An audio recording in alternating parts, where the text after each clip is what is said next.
Ayan, good morning mga inana. So, for today's video mga inana ay tayo ay maglalaba at tuturuan ko kayo kung paano gamitin ang automatic washing machine. Ito po ay based lang po sa aking karanasan ngayong araw na ito dahil nakailang salang na rin naman ako.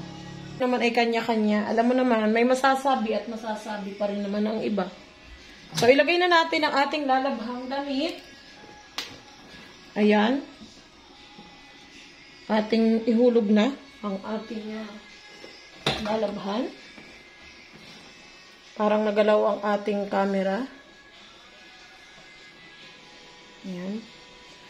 So, nailagay na natin ang ating labahin. Hindi kasya doon. Kaya ito'y ating ipapahuli doon. So, after nating nailagay ang ating mga damit na lalabhan, ay may isang hindi na balikin natin. Sunod naman nating ilalagay ang ating sabon. Itong sabon na ito mga inan, nakakatuwa kasi libre na. Ang daming libre nung nabili ko itong automatic washing machine natin. So, ayan mga inanay ang ating takal. So, ipapakita ko sa inyo. Ito yung lagayan ng ating sabon. Yan. So, kita nyo may natulo na doon. Kasi butas yun mga inanay. Then, sunod natin ang ating fabric conditioner. So, ito namang gamit ko mga inana. Ito talaga yung lagi kong ginagamit. Product ng personal collection. So, lagay tayo mga inana ng 1 cup at kalahati. Diba? Tipid. Para ako hinihingal.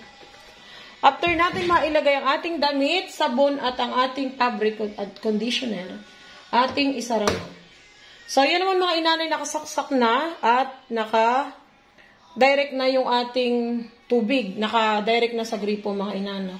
So, isara na natin mga inana para kapag-start na tayo ng ating paglalaba.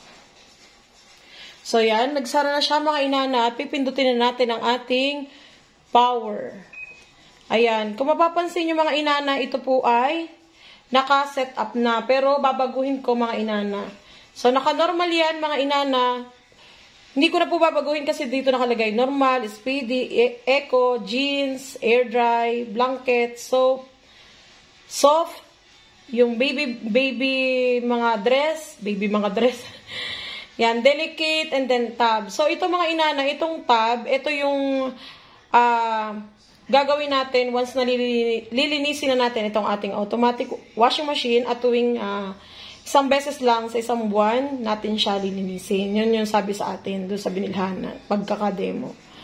Then, isunod na natin mga inana, ito yung program. So, nakaprogram na siya mga inana. So, normal, nakalagay ay 7 minutes, tapos 2. So, gagawin ko mga inana yung rinse natin ng 3. Yan, 3. Tapos yung tubig natin mga inana nakalagay dyan is level 7. So, ito yung na-set up ko na nga. At pwede nyo rin naman yan mga inanang baguhin. So, ako, nakalagay dito mga inana is 7.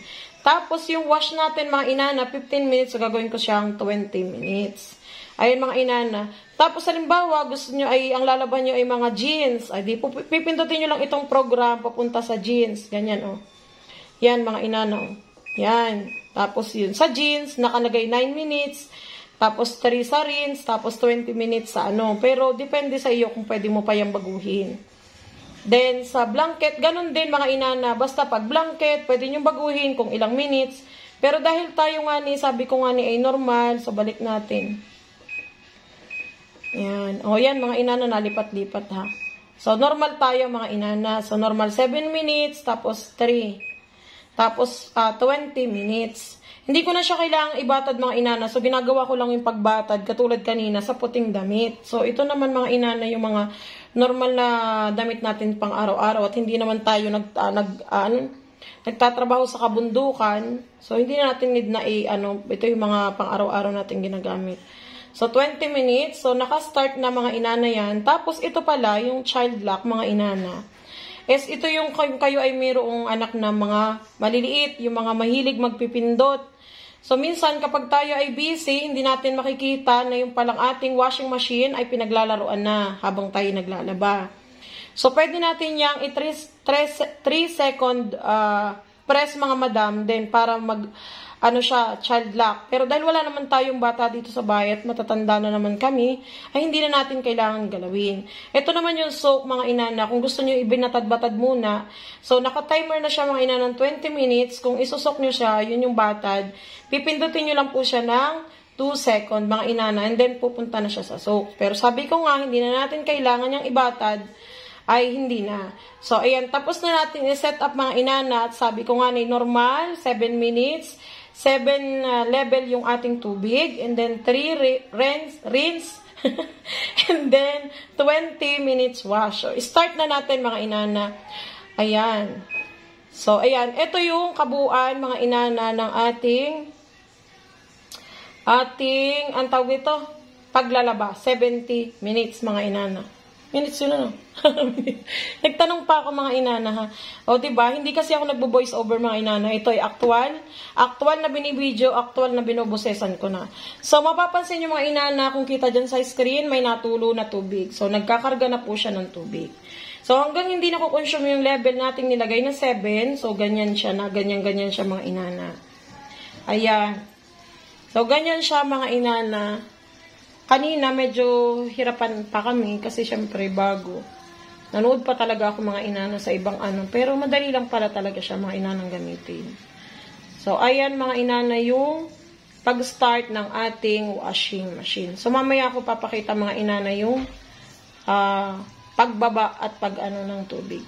Ay, sa bagay, kahit hindi ko na pala siya ipakita mga inana. At least, ano na siya mga inana.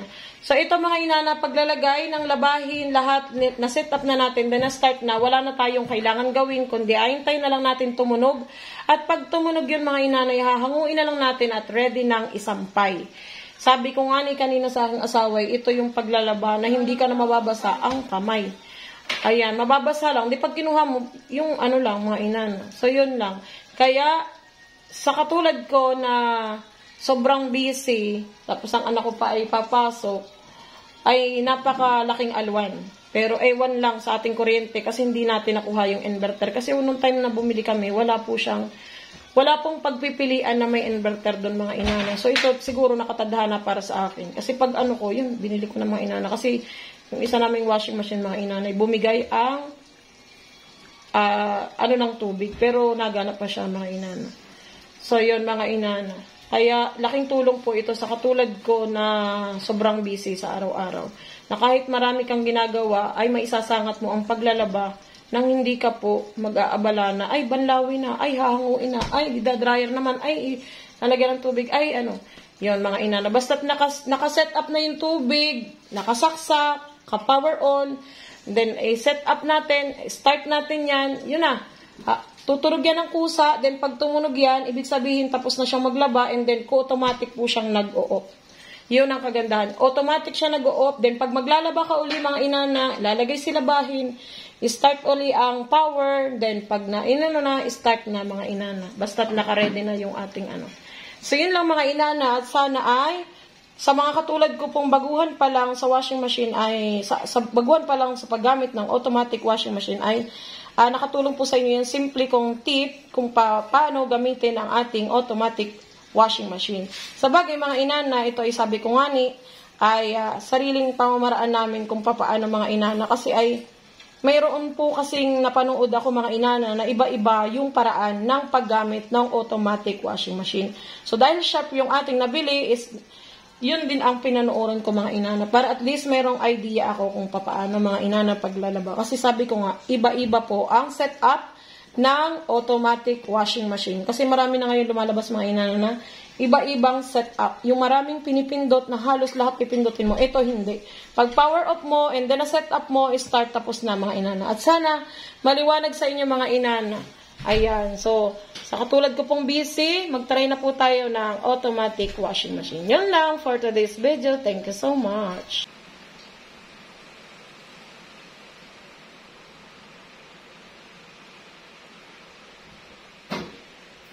Mamaya. Mamaya.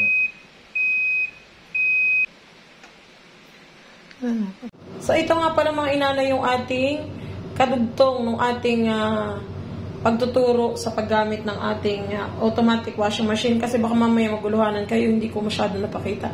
So ito mga inana, yung kailangan yung hose niya mga inana is nakadirect sa gripo mga inana. So dahil maikli at hindi abot dun sa mga inana, dahil dito kami sa may bandang CR naglaba, hindi abot, so yung hose mga inana ay nakaganyan.